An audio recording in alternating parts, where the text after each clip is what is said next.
The Solar Knights represent the knights who are brave enough to stand in defense of Terra and against the enemy that approaches. Not only are the Knights of House Tyrannus here, there have also been some Freeblades who have answered the call. The fate of Terra stands on the brink. Can the reinforcements of this Knight banner be enough to turn back the tides of demons and back into their unreality whence they came? So, the Solar Knights is this week's podcast. I will be discussing my Imperial Knights, where they came from, where they will be going, and how they fit into my greater Magnum Opus plans, because I've talked a little bit about Magnum Opus plans for each of us. We've all decided we're having a sort of a masterpiece army, a final army, and a sort of growing up with the hobby and getting to sort of a young adult age. We've realised that actually things are perhaps not going to be as added to as much as we want. Perhaps it's we've got other things that we spend money on, and don't have as much hobby budget left for a month, kind of thing. So we've all sort of sat down and looked at Magnum Opus, and I'll be doing a podcast when I have Minion and Croydon with me on the Magnum Opus. But this week I thought I'd talk about the Solar Knights, so my Imperial Knights. And it's something that I mentioned last week. I've had Imperial Knights for quite a while. The Imperial Knights that I added to the Force, I actually wanted to make them a bit more unique than just knight painted up neatly and in fresh battle trim, and it's got no scratches or no marks and no weathering or any battle damage or anything. So I actually wanted something a bit different.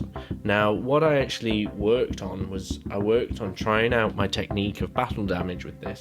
It was the first army that I actually looked at doing battle damage for and not keeping it as fresh and as clean as sort of factory fresh. So it was quite fun to do so.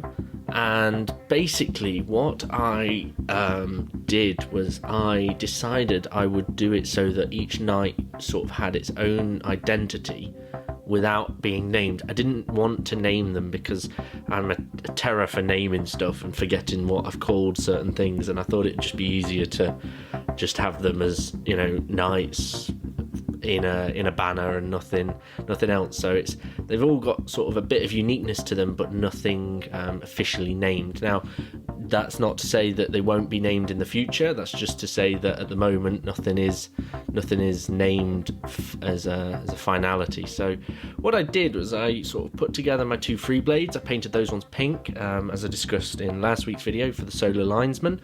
They were two Freeblade brothers in the sort of headcanon I wrote for them. And then I sort of looked at putting together knights that were part of the Exalted Court of House Terran. I think that's what it was called. The formation in 7th edition, when sort of the bundle came out, there was a data sheet, and one of my friends from my local Games Workshop let me take a photograph of that formation so that I could use it in my friendly games. And that was where my interest for the Imperial Knights came from, to have more than one in an army as a heavy support or a Lord of War even. It then became its own army in my head, and that sort of evolved in my head to become this project of, actually I want to buy Imperial Knights. And Renegade, the box, I remember the Renegade box where you got 2 Imperial Knights and some terrain. That really helped because I bought quite a few of that, and that bulked my knight numbers up quite a lot. So I got at the beginning I got 6 knights, 6 Imperial Knights, just the sort of standard ones, the Crusader, the Warden, the Gallant, the Errant, things like that. But then when the Armigers came out in the Forgebane box, I believe it was Necrons versus Mechanicum, I got 4 Armigers, so 2 sets of that, and had those Armigers at first, but there was something about them that I just didn't sort of gel with, so I ended up getting rid of those Armigers and just having like the full-sized normal Imperial Knight chassis.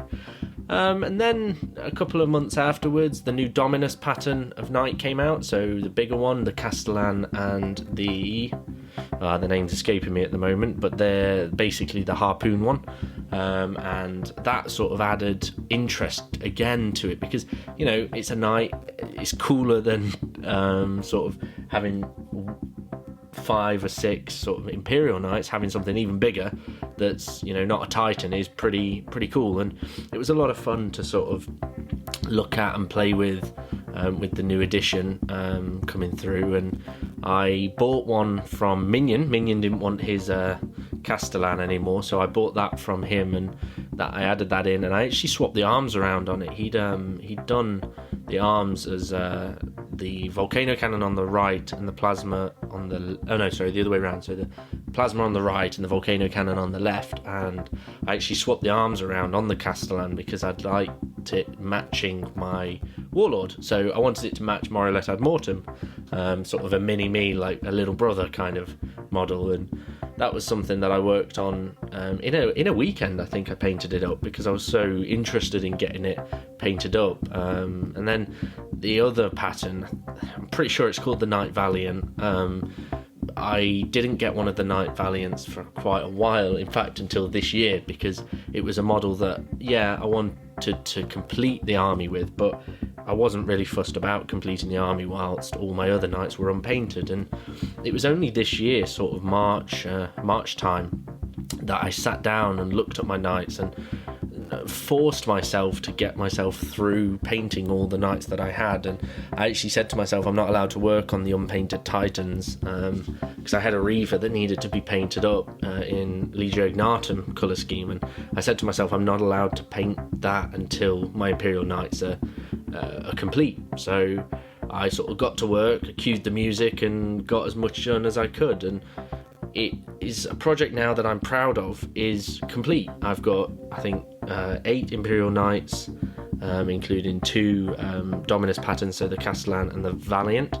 I've got then, I think, 8 Armigers, so 2 sets of 2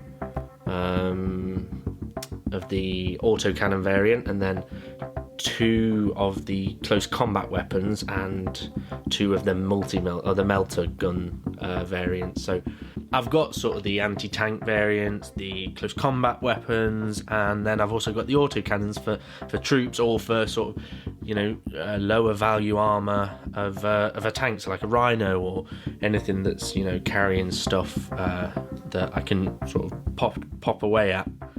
So that's really where the knights came up to. Oh, in fact, I'm forgetting the big boy himself. I do also have a Porphyrion knight, which was something that I got not long after it was released. It was something that I was very keen on getting, and I actually picked one up not long after it was released. So I do have the Porphyrion knight as well. I haven't got any of the other Forge World knights, the Madeira, the Styrex, or any of the other patterns. I don't really fancy having those in my force. It's not something that I would be interested in. I would be interested in perhaps the Armiger variants of the Forge World models, but I'm not super keen on the bigger knights from Forge World. So yeah, I've got Porphyrion, but that's pretty much where I wanted the Knight House Banner style army that's where I wanted it to end. And I'm not saying never saying never kind of thing. I'm not saying that's it forever. What I'm saying is, for now, the Magnum Opus doesn't need any more knights. I don't want to outnumber my Titans by too many. I think Titans are the thing that I enjoy the most in this hobby, so Titans are the thing that I'm going to be looking at keeping around the most, and having more of them than knights. But at the same time, Titans are the things that are going to be longer to collect, and you know, this is a project that's going to be sort of my final army, my final masterpiece of an army, so I am in no rush to get everything all sorted for it. And I think that's come through with this whole planning the Magnum Opus and then enacting the Magnum Opus. And Minion and I sort of talked seriously about his Magnum Opus, what he wanted to do, whether he wanted it to be loyalist or whether he wanted it to be traitor. And I won't speak for him on this podcast. What I will do is I'll let him explain his plans in the Magnum Opus podcast that we get done together. But for now, I'll just keep it on sort of where my magnum opus included the Knights. So that was why I've sort of brought that into it. And the Knights, they're a lot of fun. I planned originally to convert a couple of them. Now, the first one, I wanted to put a little motor in the Gatling arm. I wanted to have a motor so that it spun. And I spoke with my father actually, because he's an industrial heating engineer, and he told me sort of the bits that I'd need. He sort of lent me a soldering iron and some cable, and he sort of helped me out with what I would need. And then it was sort of like, right, Oliver, see what you can do. And I made a Gatling arm that moved. I was so proud of myself. The Gatling arm itself actually spins. You can turn it up. There's a resistor on it, so it can be turned up for a speed of faster and a speed of slower. And it's a nice little sort of model that I added a little motor to. Now, I originally wanted to add some LEDs to another Knight, sort of in the eyes and in the guns, just to make it a bit different. And I put all the things in that I needed, like the cabling, the battery pack and stuff, but then I sort of abandoned the project this year when it came to actually painting the Knight, because I'd put in all this work and put the pieces for sort of like the faceplate and the neck joints and the banner shield and stuff. I'd put all them somewhere and I could not find them for the life of me.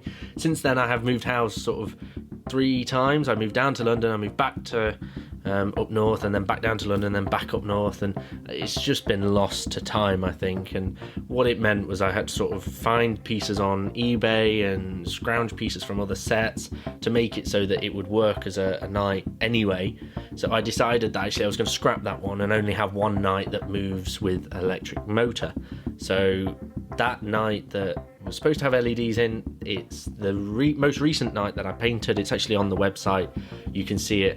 It's the one with the silver face. It's not got a faceplate or a hood plate. It's just sort of silver in the middle, and it's got a battle cannon and a chainsword. And I don't mind it. I think it looks quite nice. And that's the one. It's not a failure of a model in the sense that I didn't do what I'd planned, but it's the one that actually has a little bit of a backstory to it. So we've got basically the 2 free blades, the sort of Gallant, Errant, Warden, Crusader, all the standard Knights, apart from, I think it's called the Decimator, or Knight Preceptor, sorry, the Preceptor. I never got Canis Rex, because that model upgrade came out after I'd bought all of my Knights. So actually I am missing one. I'm missing the Preceptor, but I might get that down the line. That's why I'm saying never say never. It's, there is still time to get something like that. So yeah, that's pretty much my Knights in a nutshell.